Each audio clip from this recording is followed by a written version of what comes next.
Una de las cosas interesantes de tomar en consideración eh, es que eh, muchas de las enfermedades o de las problemáticas de salud, eh, vamos a enfocarnos en personas esencialmente, tienen un componente genético, ¿ya? Algunas más importante la parte genética y en otras más importante la parte ambiental, ¿ya? Y en general, como somos consecuencia de, del efecto de nuestro genoma más la interacción con el ambiente, siempre vamos a encontrar que es importante analizar y determinar qué tanto de la problemática se debe a la composición del genoma y qué tanto se debe al ambiente, ¿ya? Por ejemplo, una persona que desarrolla diabetes es porque tiene componentes genéticos que la predisponen. Pero también dependerá de si la persona, conociendo eso, se cuida, no se cuida, su alimentación, ejercicio, etcétera, ¿ya? Eh, la obesidad también depende harto. Hay genes que predisponen a eso, pero también tiene que ver con la forma en la cual la persona enfrenta esa problemática y si se cuida, no se cuida, etcétera, ¿ya? Eh, hay cosas que tienen un marcado componente genético. La fibrosis cística o quística, como quieran llamarle. Eh, hay poco del ambiente que pueda hacer la persona para sobrevivir a esto. Hay medicación, etcétera, pero en general va a sufrir si tiene el gen, parece un transportador de cloro. Si tiene dañado ese gen, va a sufrir esta enfermedad prácticamente sí o sí, ¿ya? En cambio, eh, tener un accidente de auto puede que tenga algo que ver con la genética, pero es más rebuscado, ¿ok? Entonces, cuando uno estudia las problemáticas de salud de diversa índole, va a encontrar siempre que tienen un componente eh, propio del individuo y otro que tiene que ver con el ambiente. Eh, Además, tenemos que considerar que la humanidad es una especie que tiene una enorme variabilidad genética y fenotípica, y que si ustedes se fijan en todas las formas diversas de personas que uno puede conocer, los colores de piel, la forma de cabello, la forma de los ojos, eh, eh, la estatura, etcétera, vamos a si eso nos parece que somos muy variados, imagínense cómo somos por dentro, ¿ya? Eh, en el fenotipo exterior se manifiestan unos cuantos centenas de genes tal vez, pero tenemos bastantes miles de genes diferentes, por lo tanto, así como nos vemos diferentes por fuera, también somos tremendamente diferentes por dentro, en la manifestación de los procesos fisiológicos, bioquímicos, etcétera, ¿ok?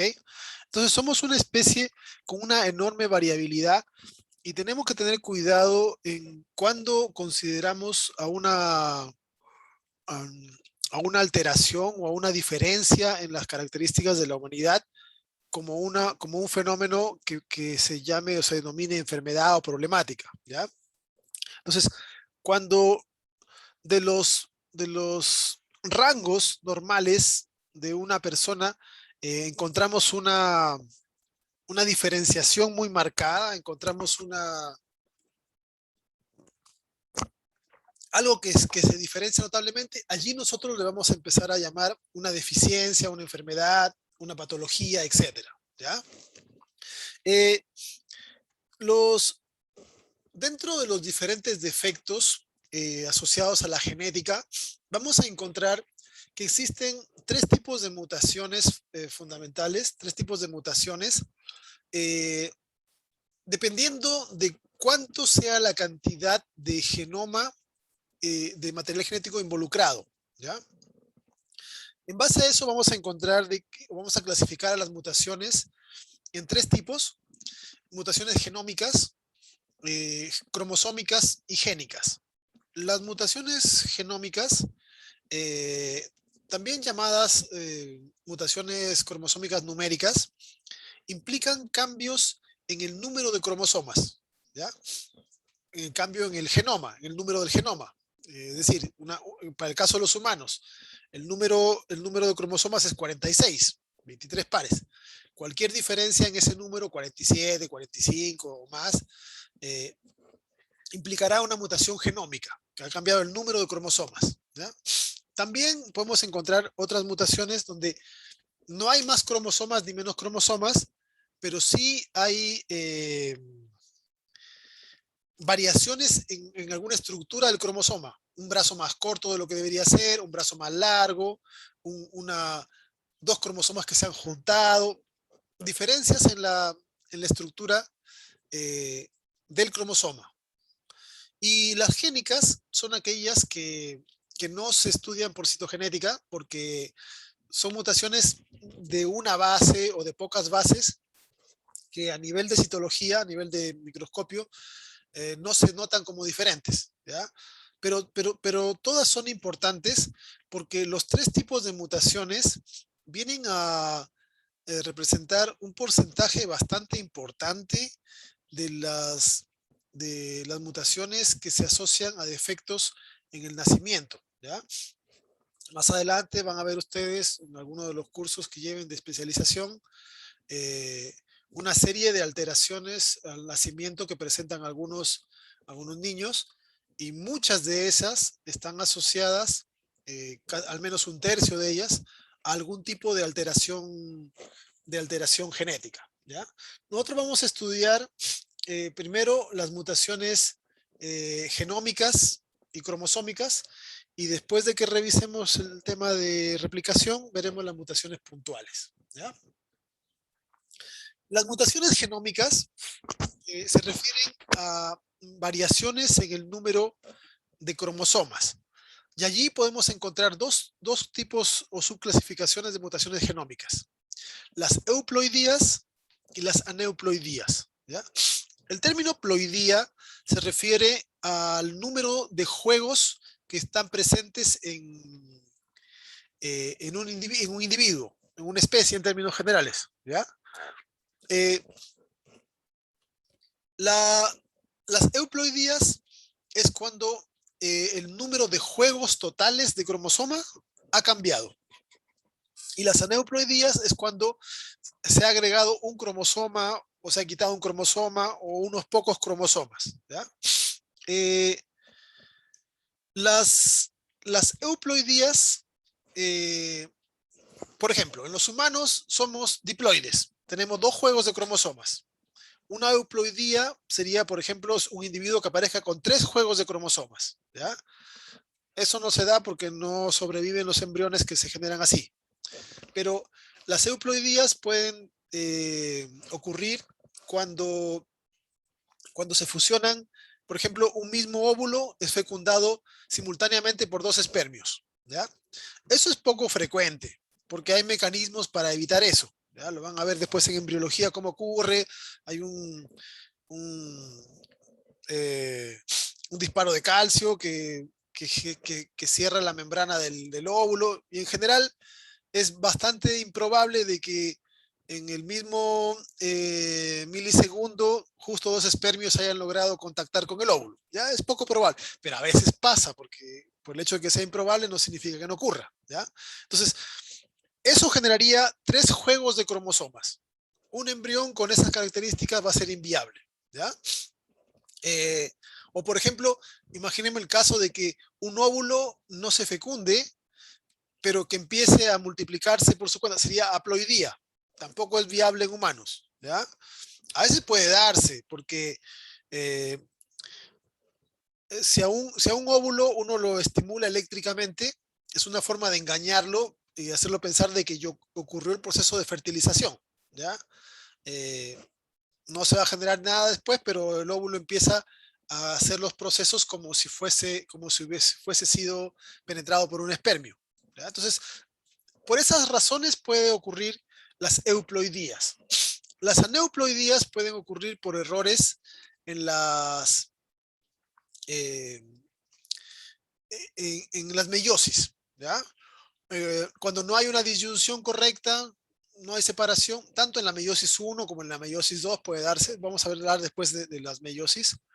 Eh, pero el resultado final es que se generan gametos que llevan un cromosoma de más o un cromosoma de menos, ¿ya? Y si se usan esos gametos en la fertilización, pues tendremos un individuo con uno o más cromosomas, ¿ya? Eh, para el tema de las euploidías, no es muy, no hay mucho que decir porque en general ninguna euploidía es viable en humanos, ¿ya? Los humanos somos diploides. No existe ningún registro histórico de que haya surgido algún humano monoploide, es decir, que tenga un solo juego de cromosomas, o un humano poliploide, ya sea triploide, tetraploide, etc. ¿Ya? Eh, la mayoría de estas euploidías son letales para los animales, eh, son problemáticas con las plantas también, pero eso no implica de que cada tanto alguna mutación haya sido rescatable, que haya permitido la vida del individuo, ¿ya? Eh, algunos ejemplos, aquí tenemos hay dos ranas que son de Centroamérica, que son idénticas, pero son especies diferentes, porque una tiene el doble de cromosomas que la otra. Es decir, una surgió por un proceso de poliploidía de la otra. ¿Ya? Una tiene 4 juegos de cromosomas, la otra tiene 2 juegos de cromosomas, pero ya son especies diferentes. Eh, en el caso de las plantas, una gran cantidad de plantas de cultivo son poliploides. ¿Ya? ¿Esto a qué se debe? Porque normalmente los poliploides son individuos que desarrollan estructuras más grandes. ¿Ya? Entonces, una, una papa, por ejemplo, que sea triploide o que sea diploide, con una tetraploide, las que son, mientras más juegos tenga, mayor cantidad de, o mayor tamaño alcanza. Y eso comprenderán de que en el cultivo es interesante, ¿ya? Eh, hay algunas especies, como por ejemplo los plátanos, son triploides, ¿ya? Las especies que son triploides tienen problemas con la meiosis, porque recuerden que en la meiosis hay que hacer crossing over, tienen que juntarse dos, intercambiar material, y luego hay que separarlos, ¿ya? Entonces, los que son triploides tienen problemas para hacer la meiosis porque no pueden separar 3 cosas en 2 gametos. Entonces, generalmente son estériles, ¿ya? Y se reproducen por esquejes u otros tipos de estructuras. Los plátanos, como ustedes los conocen, se han fijado, han hecho un corte a un plátano, tiene unos puntitos, que son los rezagos de semillas, ¿ya? Este es un plátano silvestre, ¿ya? Una especie silvestre de plátano diploide. Estas son semillas. Esto es poco comestible, ¿ya? No se, no, es, no se consume en general. Eh, el humano, como les decía, ha generado diversos tipos de productos poliploides, ¿ya? Porque como les decía, suelen ser más grandes. O por ejemplo, las famosas sandías sin semillas, en este caso aparte se cambia el color también, ¿ya? Eh, son triploides, ¿ya? Los triploides no producen semillas, no producen gametos, ¿ya? Entonces, en general algunas plantas o animales se han logrado como triploides, tetraploides, por beneficios en el consumo. Pero en humanos no hay nada de esto que se parezca. Aneuploidías que vienen a ser alteraciones en el número de específico de algún cromosoma. Ahí sí tenemos en humanos varias que son viables, ¿ya? Eh, también, en la mayoría de los casos, las aneuploidías son letales, ¿ya? Eh, algunas logran ser viables, pero eso no significa de que no tengan problemáticas o que no presenten algún tipo de patrón o alteración que ya la vamos a denominar como a una enfermedad o un síndrome, etcétera, ¿ya? Dentro de las aneuploidías, eh, cuando se pierden los dos cromosomas de la pareja, recuerden que somos diploides, ¿ya? Se llama nulisomía. Imagínense que se forme un embrión que no tiene ninguno de los dos cromosomas 11, ¿ya? Sería una nulisomía del par 11, ¿ya? Eso no es viable, ¿ya? Ojo, no significa de que no se formen, ¿ya? Puede ser de que justo se fusione un óvulo que le faltaba el cromosoma 11 con un espermio que le falta el cromosoma 11, por casualidad, ¿ya? Dentro de tantos millones de gentes que pueden generarse, podría darse eso. Ese embrión va a ser abortado en los primeros estadios de desarrollo, porque le faltan genes para poder completar exitosamente este proceso, ¿ok? Entonces, cuando uno dice que no existen de estos individuos, no es que no se produzcan embriones con esas alteraciones, pero no alcanzan ni siquiera a nacer. ¿Ya? A eso se refiere. ¿Ya? No hay nulisomías. Monosomías es cuando falta un cromosoma de la pareja. ¿Ya? Una persona que le falta el cromosoma 8, ¿ya? Tampoco nunca llegan a nacer. Existe sí en humanos una monosomía. Hay un síndrome en el cual hay humanos que tienen un solo cromosoma de un tipo. Lo vamos a ver luego. Las trisomías es cuando hay un cromosoma extra. Aquí sí ya imagino conocen alguna, por ejemplo el síndrome de Down, la más famosa de todas. Tienen 3 cromosomas 21. En lugar de 2, tienen un tercero extra. ¿Ya? Las tetrasomías son cuando tienen 2 cromosomas de más. Existen algunas. Existen pentasomías, etc. ¿Ya? Ahí vamos a encontrar algunas variaciones más, pero estas son como algunas de las más conocidas. ¿Ya? En humanos, vamos a hacer una diferenciación con respecto a las aneuploidías eh, referidas a aneuploidías de cromosomas autosómicos y aneuploidías de cromosomas sexuales. ¿Ya? Para cromosomas autosómicos, eh, existen tres triploidías, ¿ya? Perdón, 3 trisomías en las cuales los individuos alcanzan a nacer. ¿Ya? Es decir, se conocen los fenotipos porque nacen y tienen al menos un tiempo de vida. En todos los casos, las trisomías de cromosomas autosómicos representan alteraciones del desarrollo normal del individuo, o sea, un tipo de enfermedad. Y se conocen en general, cada una ha sido estudiada, desarrollada y se conocen como síndromes. ¿Ya? Eh, las trisomías que se han encontrado que pueden alcanzar el feto hasta el nacimiento son de los cromosomas 13, de 18 y 21. Síndrome de Patot, de Edwards y síndrome de Down. ¿Ya? Para las sexuales tenemos varias trisomías, Klinefelter, el síndrome triple X o superhembra, el síndrome doble I o supermacho y una monosomía, una sola monosomía en humanos, monosomía del X. ¿Ya? Vamos a hablar un poquito de cada una de estas. Bueno, de todas las aneuploidías, la más famosa y conocida de todas es el síndrome de Down. Imagino que todos han tenido alguna experiencia directa o indirecta con estas personas. ¿Ya? Son bastante reconocibles en sus características faciales. ¿Ya? Además de las características evidentes de retraso eh, mental que presentan, tienen una serie importante de alteraciones en varios órganos y en general de salud en general, ¿ya? Con lo cual su esperanza de vida es mucho menor que la de un humano promedio. Normalmente no alcanzan los 30 años, ¿ya? Eh, Son conocidos desde bastante tiempo atrás, ¿ya?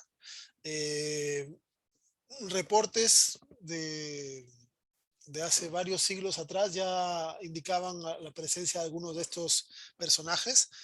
Eh, en algunas culturas han sido maltratados, en otras culturas han sido tratados de mejor manera, ¿ya? Eh, en algunos han sido considerados como personajes importantes, incluso por las características de personalidad que suelen tener, bastante afectuosa, ¿ya? Eh, y en general vamos a encontrar de que la, la, las alteraciones que presentan en su fenotipo eh, no se deben a que tiene más ADN, sino el hecho de que más ADN no puede significar no gran cosa, pero el hecho de que el ADN se usa, ¿ya? Entonces, eh, analizando cuáles son los genes que están en el cromosoma 21, eh, hay varios que manifiestan la importancia de la homeostasis en el desarrollo de los individuos, ¿ya? Porque en biología más no significa mejor, ¿ya? Recuerden que uno de los principios básicos de los seres vivos es la homeostasis en todos sus niveles. Entonces, el equilibrio, tener más o tener menos siempre significa problemas. Por ejemplo, dentro de los genes que existen en el cromosoma 21, tenemos estos que, como pueden ver, ayudan a entender las diferencias eh, tanto en el desarrollo conductual como fisiológico de estas personas. La APP, una proteína que tiene que ver con el Alzheimer porque produce beta-amiloides, ¿ya? La sulfóxido dismutasa, que tiene que ver con envejecimiento prematuro, ¿ya? Estas personas tienen problemas que sufren más infecciones de lo usual, ¿ya? Tienen un sistema inmune deficiente. También hay genes implicados ahí. Eh, existe un gen que está asociado con problemas con el desarrollo cerebral, ¿ya? El mini brain. Está en el cromosoma 21, ¿ok? Algunos desarrollan leucemias y alteraciones en algún crecimiento de algunos órganos. Por ejemplo, tienen la lengua más grande, etcétera. Tienen que ver con genes, son más propensos a generación de cataratas, ¿ya? El gen CRI, el cristalino, ¿ya? Tienen problemas con la piel también porque tienen problemas con los colágenos. Entonces, el problema de tener un cromosoma más es que ese cromosoma es usado y produce más proteínas de la que se debería tener, ¿ya? Entonces, más proteínas no es algo bueno. Igual que tampoco es algo bueno menos proteínas, ¿ya? Recuerden de que todos los seres que existimos en este momento somos consecuencia de un proceso evolutivo de millones de años que han ido modelando las especies para que produzcan cada individuo una cantidad adecuada de proteínas que interactúan con otras proteínas y que responden al ambiente de una forma más o menos acertada. Y así venimos las especies sobreviviendo, ¿ya? Entonces, generar de que en un individuo se produzca mayor cantidad de ciertas proteínas significa romper ese equilibrio, romper esa homeostasis. Y en términos generales, todos los procesos que tienen que ver con aumento en la cantidad de genes o disminución en la cantidad de genes afectan ese equilibrio genético, ¿ya? Eh, me preguntan por qué el síndrome de Down es el más común que otras enfermedades. Es buena pregunta, la vamos a contestar ahora mismo, ¿ya? Antes de entrar a esa pregunta, eh, quiero mostrarles esta curva, ¿ya?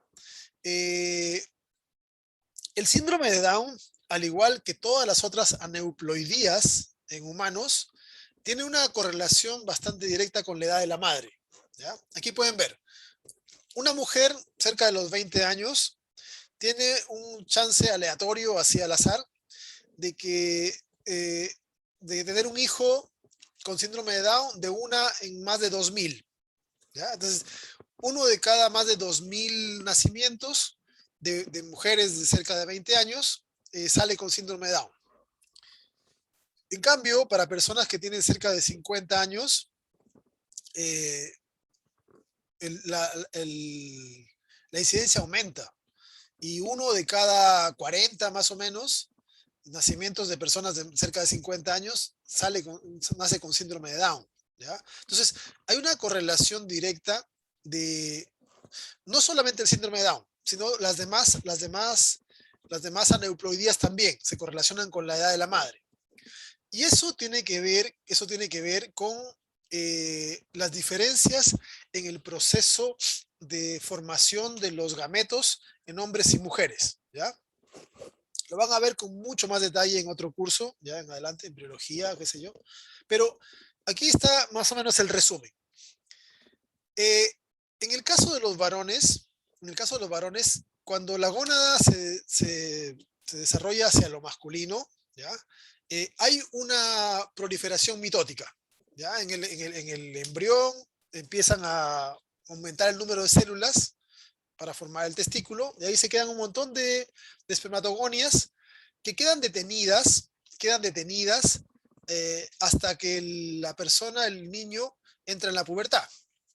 Allí otra vez se estimula una proliferación mitótica, aumenta el crecimiento de los testículos otra vez, y algunas de las células, algunas se mantienen haciendo mitosis, y algunas de las células hijas descendientes de la mitosis, algunas entran en meiosis, y se genera el proceso de producción de espermios. ¿Okay? Eso significa que un hombre, independiente de la edad que tenga, sus espermios han empezado a producir, ha empezado su meiosis hace unos 20 días aproximadamente, que es lo que se demora en la meiosis en humanos. ¿Ya? Entonces, un joven de 25 años, los espermios que tiene en este momento empezaron a producirse hace 20 días. Una persona de 80 años, un hombre de 80 años, sus espermios empezaron a producirse hace 20 días. Empezaron la meiosis, células, hace 20 días. ¿Ok? Con las mujeres es diferente.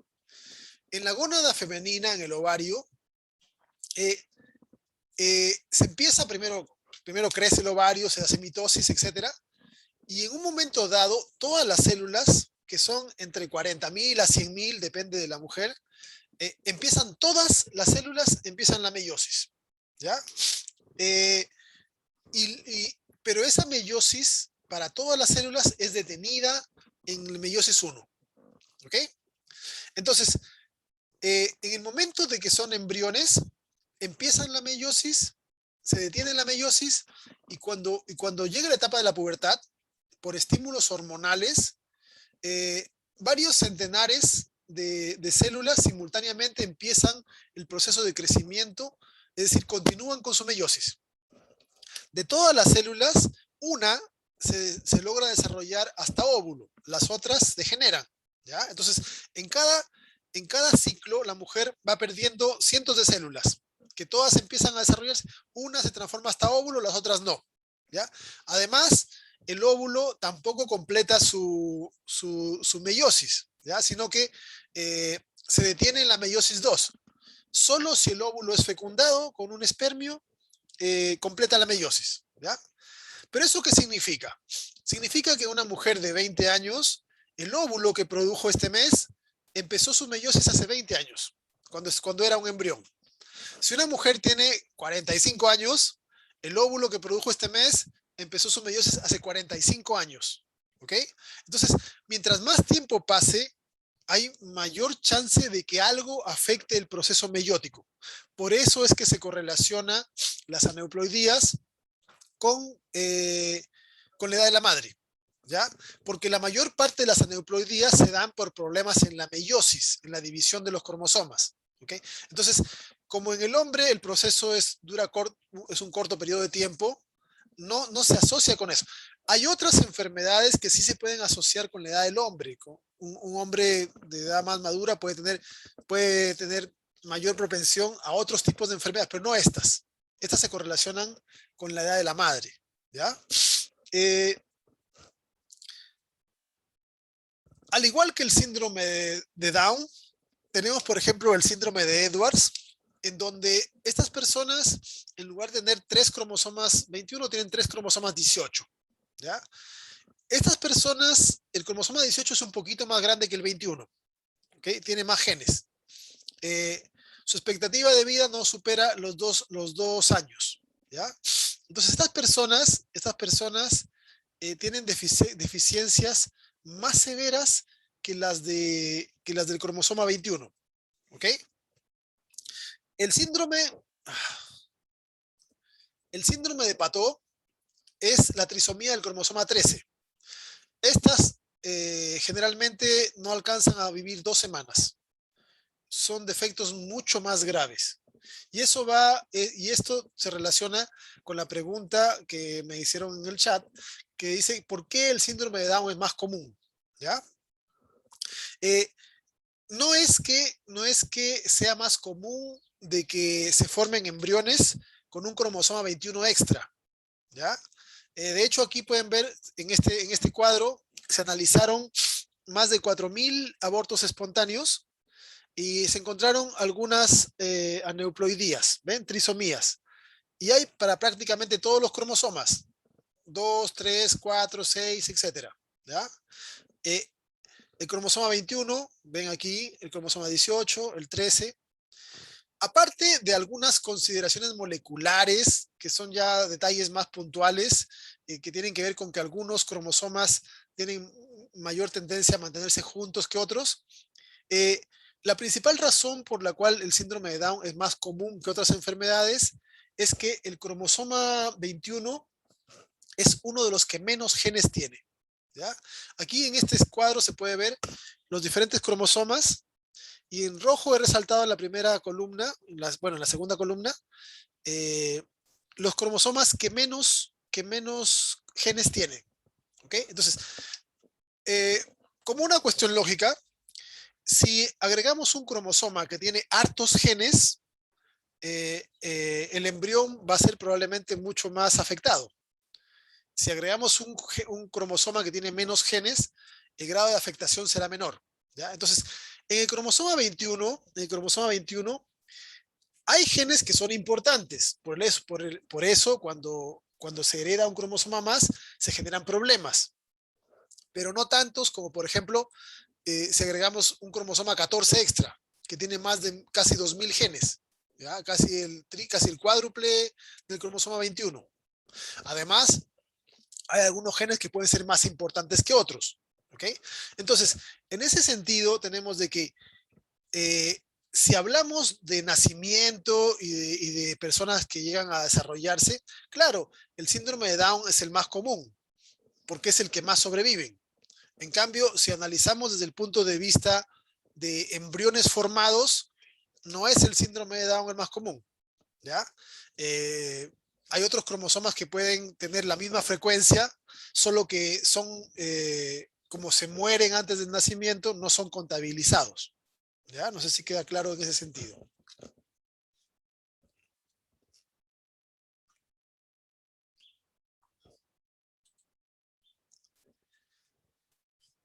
Con relación a las aneuploidías de cromosomas sexuales, eh, una que destaca por el hecho de ser única es el síndrome de Turner, que es la monosomía del cromosoma X. ¿Ok?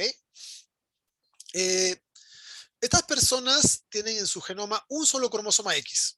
¿Ya? Les falta un segundo cromosoma. Si fuese un segundo cromosoma X, se desarrollarían como mujeres normales. Si fuese un cromosoma Y, como hombres. ¿Ya? Ahora, es sorprendente si es que uno considera el hecho de que faltándole todo un cromosoma puedan sobrevivir.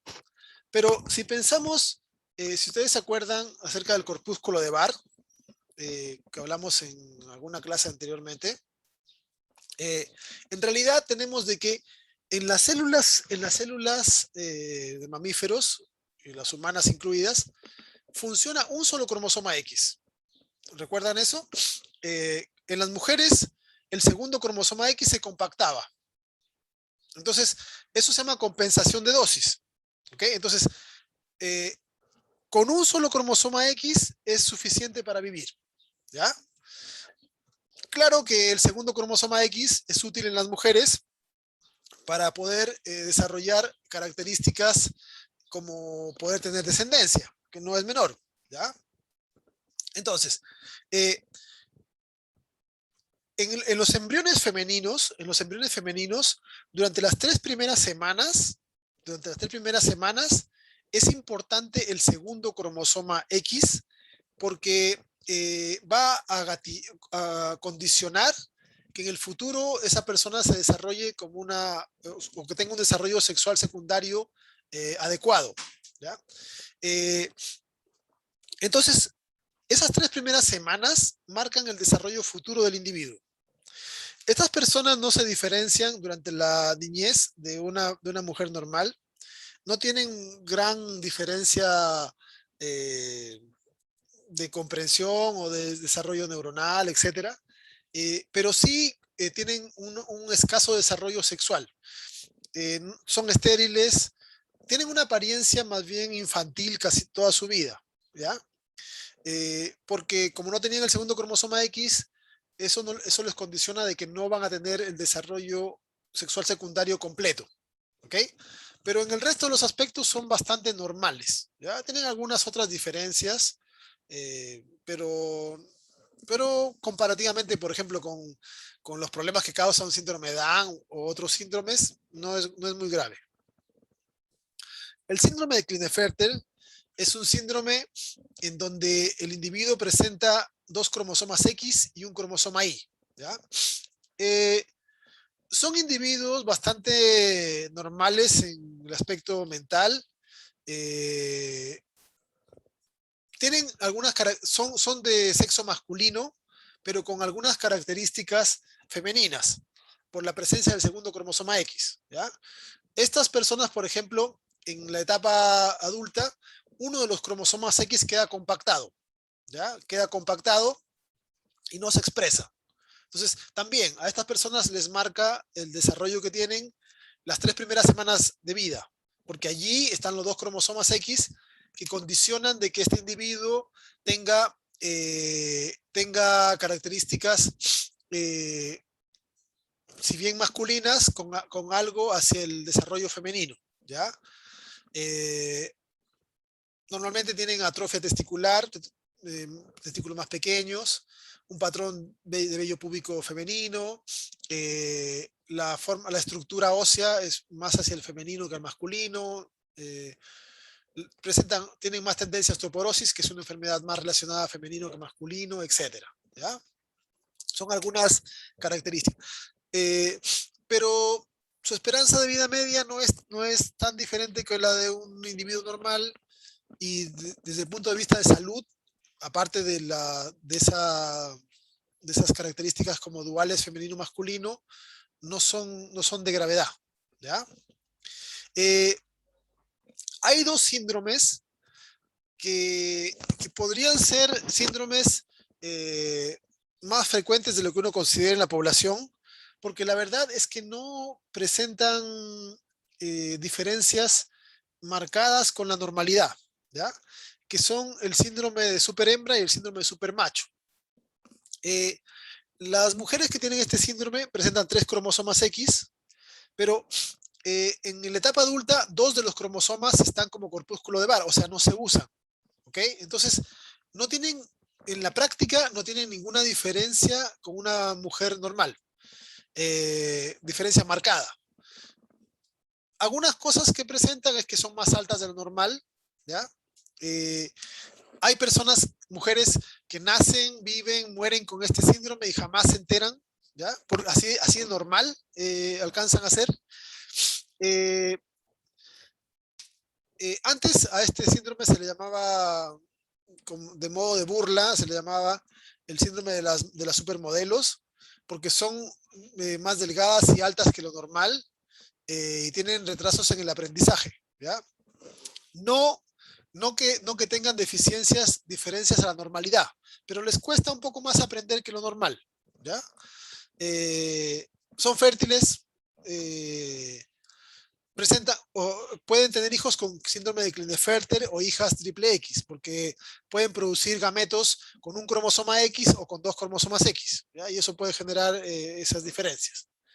El síndrome de supermacho es cuando el individuo tiene 2 cromosomas Y, ¿ya? 2 cromosomas Y.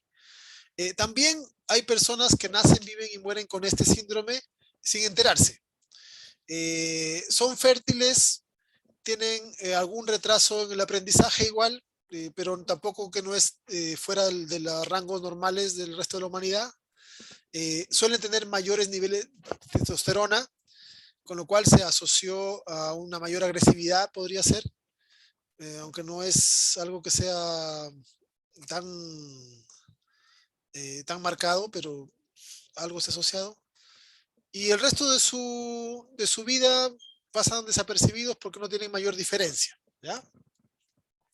Eh, Considerando estas características, uno se llama la atención el hecho de que si comparamos cualquier aneuploidía relacionada relacionada eh, con los cromosomas sexuales y cualquier aneuploidía de las autosómicas son terribles comparadas con las alteraciones de cromosomas sexuales, ¿ya? Eh, este, hecho, este hecho tiene que ver con que el cromosoma, recuerden que el cromosoma X se compacta y el cromosoma Y eh, casi no tiene genes, ¿ya? Entonces, piensen esto. Si una persona recibe un cromosoma, no sé, el 15, casi todos los genes que trae el cromosoma van a ser usados, porque generalmente se usan casi todos los genes de cada cromosoma. Pero si una persona recibe un cromosoma X extra, esos genes van a ser usados en las 3 primeras semanas del desarrollo del embrión y después va a estar apagado. Va a estar apagado todo el resto de la vida. ¿Okay? Entonces, eso hace de que genere menos problemas, porque no va a tener todo el tiempo más proteína de la que debería. Y el cromosoma Y en realidad tiene apenas 2 genes que importan. El SRI y un gen que es importante para el desarrollo de los espermios. ¿Okay? Y el resto de genes son genes que se silencian también y que no se utilizan mucho. Entonces, tener un cromosoma sexual más, tanto X o Y, no te genera tanto drama como tener un cromosoma cualquiera de los otros autosómicos de más, ¿ya? Por la forma en la cual se utilizan los cromosomas sexuales, que diferencia de los autosomas, ¿ok? Me preguntan por qué el síndrome de triple X o el síndrome de supermacho tienen retrasos en el aprendizaje. Eh, Probablemente tiene que ver con el hecho de que si bien no todo, no hay una diferencia mayor, eh, eh, el, la homeostasis igual no es exactamente igual a lo usual, ¿ya? Una cosa que es importante que tienen que considerar, en el cromosoma, sobre todo en el cromosoma X, en los cromosomas sexuales, pero sobre todo en el X, eh, hay genes que no tienen nada que ver con el sexo, ¿ya? Aquí fíjense ustedes, el cromosoma X tiene 1850 genes, ¿ya? El cromosoma Y tiene menos de 400, o sea, tiene menos de 500, ¿ya? De esos 400 y tanto, se usan como 50, ¿ya? Y son importantes 2. En cambio, del cromosoma X, en el cromosoma X hay genes que tienen que ver con el desarrollo cardíaco, con el desarrollo neuronal, con el desarrollo muscular, tienen que ver con todos los órganos, ¿ya? Uno tiende a pensar de que los cromosomas X y Y tienen que ver solo con el sexo, y no es así. Sobre todo el X tiene que ver con un montón de, de órganos, ¿ya? Entonces, cuando uno dice que el X se silencia o se apaga, es una generalización porque en realidad sí hay pequeñas partes que se mantienen activas. Entonces, esta persona sí produce pequeñas cantidades de proteínas, de algunas cosas, que hacen que tenga una diferencia, ¿ya? Entonces, su homeostasis no es exactamente igual a lo normal, pero no es muy notoria, ¿ya? No es muy notoria. Entonces, como promedio se ha encontrado de que les cuesta un poco más aprender, pero, pero no lejos de la normalidad, ¿ya?